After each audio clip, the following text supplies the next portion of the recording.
Shalom Aleichem, everyone. A good tevach. We are continuing Hachseik's learning of the Pele Yoetz, and we are on day number 253.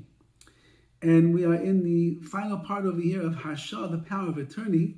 And he writes like this: V'chein lios apitroipis al nichse Yesomim, to be an administrator over the properties and the estates of the orphans. Mitzvah rabba ka'avik. That's a great mitzvah that you're doing.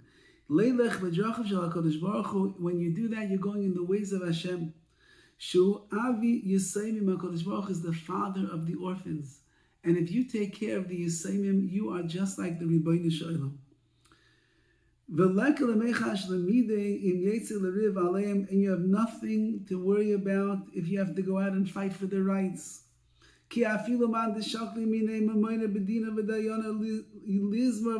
Even someone who is fighting against the orphans, and he ends up losing the case, and in the courts they rule not in his favor, in the favor of the Yesomim.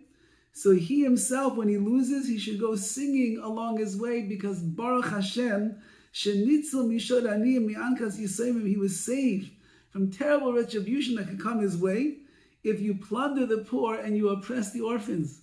So a person should never start up with the Yesomim. HaKadosh Baruch Hu says, I will fight their battles. I am watching over them. I'm the Yesomim. And therefore, if you were ever chas v'chalila fighting a yasam, an orphan, for money and the like, and you lost, you should thank the Rabbi Shalom that he saved you.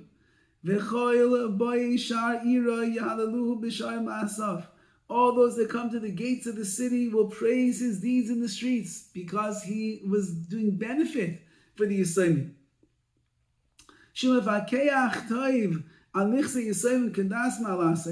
He involves himself in the welfare of the orphans over here and their property to ensure that everything is done according to the law.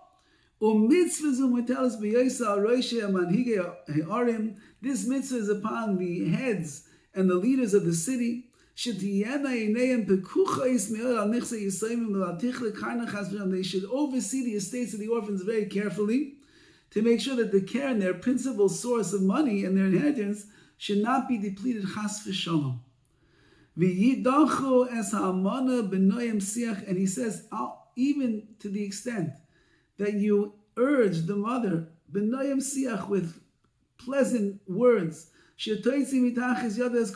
whatever money she has in her hands that actually belongs to the Yesomim, give it back to the Yesomim. They need to have it. And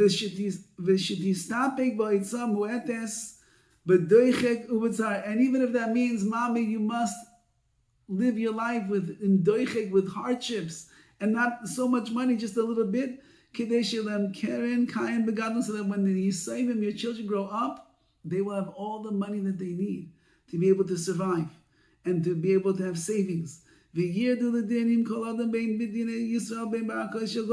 you need to do to contend with the person that's trying to take advantage of the Yesomim, you'll do. Whether you have to go to the Yiddish courts, the Bezdin, or you go to the secular courts. You force and you compel these people with whatever you need to do in order to make sure that they are not stealing from the Yesomim. Not even one penny should be lost from the estate of a yasam, of an orphan. And this is not a sin that you, by being diligent and helping for the Yesomim, there's nothing that you are doing wrong. There's no room to suspect you of doing the wrong thing. It's a mitzvah, and it's a very wonderful thing in the eyes of Hashem. Even if you have an orphan that's an adult, but he's not a bardas, he doesn't really have understanding. He doesn't know the difference between his right hand and his left hand. Somebody wants to come and oppress him and rob him. So you have a person who's just very, we'll call him, let's say, tamimistic. He's just very simple, and he doesn't really understand things, and he doesn't realize what's going on.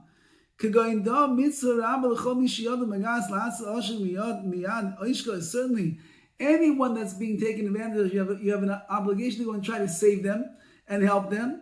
That's what it says, open your mouth on behalf of a mute, meaning someone who doesn't understand that other people are trying to hurt him. You help him out. So all the more so over here when it comes to a Yosem. Even if the person is 25 years old, 30 years old, they're an orphan and they don't have to take care of themselves in the right way. So you stand by their side and you come to defend them and you help them out. And these matters that we're describing, they require the proper measures and the boundaries. Whether